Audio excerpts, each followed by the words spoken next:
Good morning, children. Today we will see second part of the third chapter, two stories about flying. Second part is the black aeroplane. Clear? Little bit introduction about this chapter, the black aeroplane. This lesson, black aeroplane, is a mystery. It reflects on how one's judgment gets distorted due to fantasizing and how it creates problems. In this chapter, the narrator is a pilot who is so eager to meet his family and have a good breakfast that he takes the wrong decision of facing the storm instead of doing the right thing. Miraculously, he somehow manages to escape with the help of a mysterious aeroplane. Okay? Now, this story is written by Frederick Forsyth. Little introduction about him. He is a British novelist, born on 25th August 1938. He is a journalist, former spy, occasional political commentator. He is best known for thrillers such as The Day of the Jackal, The Devil's Alternative, The Afghan, The Cobra, The Kill List. His work frequently appears on bestsellers list, and more than a dozen of his titles have been adapted to film. By 2006, he had sold more than 70 million books in more than 30 languages. Okay, now we'll see the explanation of the chapter, The Black Aeroplane. It was night time when the sky was very clear and the stars could be seen twinkling. The pilot felt peace in being above a country that had fallen asleep.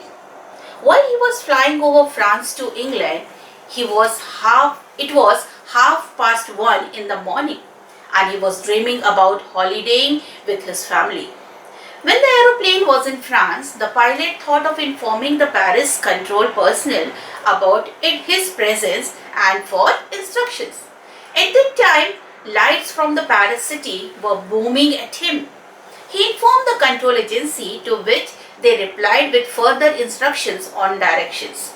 The control room at Paris instructed him to turn 12 degrees towards the west.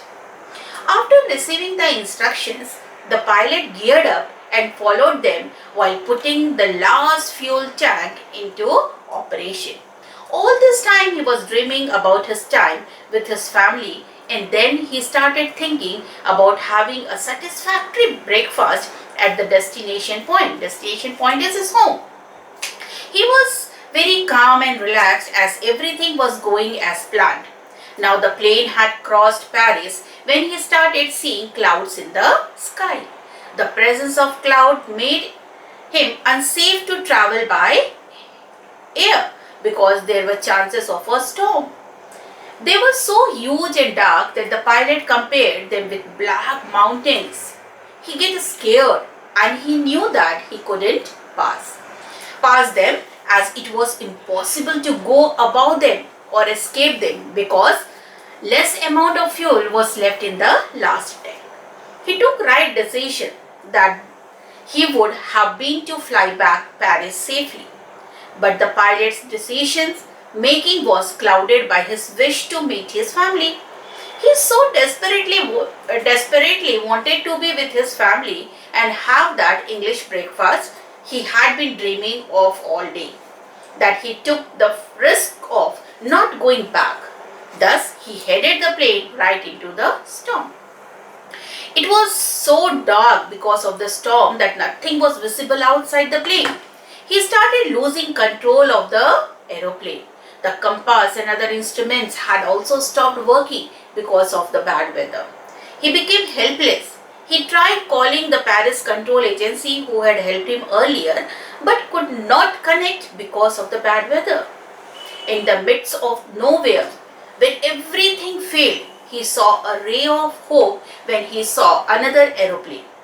He felt relieved when he saw another pilot's face and willingness to help him escape the storm. He thought to himself that The other pilot is very kind as he knew that they were lost and was trying to help him.